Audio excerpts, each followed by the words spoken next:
there aren't fighters out there that can generate the revenue. For Crawford. The other fighters out there, if he goes and fights Boots, he's bringing the lion's share of the revenue, and Boots is really piggybacking off his name. Of course. Whereas there's no one out there for him to really piggyback off their name in the way that he can off of a Canelo. I mean, it would have been Charlo. I was going to say other than maybe a Charlo. Since he got that cash grab against Canelo, I ain't heard nothing. Was he the one that was arrested?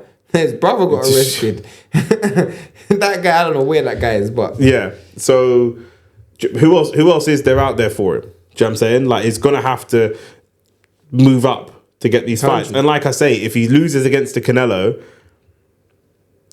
that doesn't tell us much about Canelo or Crawford. It just kind of puts a dent in the reputation of Crawford. It just pretty much explains what we already know, that size matters in boxing. And then Canelo fans are going to run away with it and go, he's beat a pound for pound Hall of Famer. Bro, you know what I realized? I made a comment on a post this week, yeah? Yeah. It had, guess how many replies it had? I don't know. Just guess. 20. 470 replies. What was the comment that you wrote? I said, there was a picture where it said, it showed all the people that Canelo had beaten. Yeah. All the people Canelo had beaten. And in the picture was Charlo, all the people he's beaten. Yeah. And I was like, where does Bivol fall in this picture? Everyone was like, well, Bivol's not at that weight class. Bivol's not. I'm telling you, bro, as long as Bivol is alive, Canelo could never be, because what you're basically saying is Canelo moved up one weight class, and it's not hindered his resume or his greatness. Yeah. Crawford is moving up, what, 7? It's not 7, but like 3 weight classes. Yeah. 3 weight classes, 54, 60, 68. 3 weight classes to fight Canelo, and I'm assuming they're going to try and piggyback and say, he's beating an all-time great. Bro, you're beating an all-time great that's 3 weight classes below you. Yeah. If Crawford ever did beat Canelo, I would die. Yeah, if Crawford beats Canelo, he's in GOAT conversations. Greatest of all, 100%. He's in GOAT conversations. So that size difference is he's in GOAT conversations, 100%. I don't, like I say, I don't like that fight. I don't want to see it happen. Nope. It's a lose. The risk versus reward is not there. Obviously, Crawford thinks he can beat Canelo. He genuinely believes he can beat Canelo, and I know why. Because technically, you're better than him. He's got better technical ability, better wrestling, but then he's wrestling a guy who's way bigger. He's got more legs. The punch power ain't gonna carry any weight, bro. I want to see how the Madrimov fight goes. If his punch power doesn't carry up to Madrimov weight, stay there. Yeah. Because this is what happened with Canelo. Canelo had plans of fighting heavyweights, Andy Ruiz and all that. He fought Bivol and he got humbled quick. And it's funny, Madrimov and Bivol are stablemates. Yeah. So if Terence Crawford gets humbled, it's a mad thing. Yeah.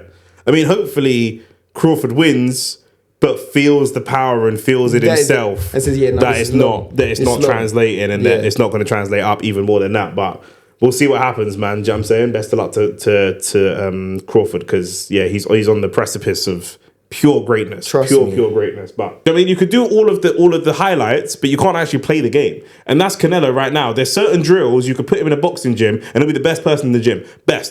Maybe even better than Crawford, better than Usyk in that particular drill. Definitely. But that's not boxing. Boxing is other stuff. Do you know what I mean? He can't move around the ring, and like you say, he can't sustain attacks. But to be fair to him, he's an aging fighter with a lot. There's not a lot of shame in that with regards to where he's at in his career. But to see him trying to pick easier and easier food time and time again is mad. He's just picking guys that's just smaller than him. And he will not fight Benavidez. Somebody asked him, what would it take for you to fight David Benavidez? And he said $200 million.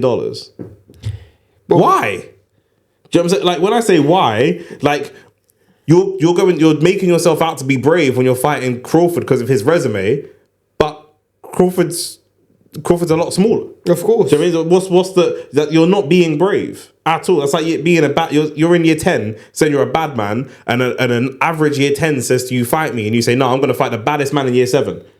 It's irrelevant. It's annoying. It don't make no sense. It's annoying. But Canelo, for me, I don't even want to say that he's done, because he's definitely not done. He's definitely got he's still got great ability, and I actually give him a good chance against Benavidez. But even with that being said, I still feel like he don't have that confidence and he don't have that belief anymore. Like, he knows. He knows his body. He knows any fighter that's going to move too much, any fighter that, I think there's fighters that he got. I'm not going to say he got them at a good time. There's fighters he fought in his prime, but I think if he fought them today, it could be a slightly different situation. Of course. Do you know what I mean? People like a Caleb Plant, for example. I think that could be a difficult fight for him. I think he wins, but I think it's a difficult fight for him. It's harder than it was before. Yeah, he's got no legs. Yeah, literally. Bruh, Canelo, keep fighting in it, but I hope you relinquish the belts, bro, because you're just keeping the belts ransom. Like, you're just waiting until there's a good enough challenge. You had a good enough challenge in Benavidez and you didn't take it, so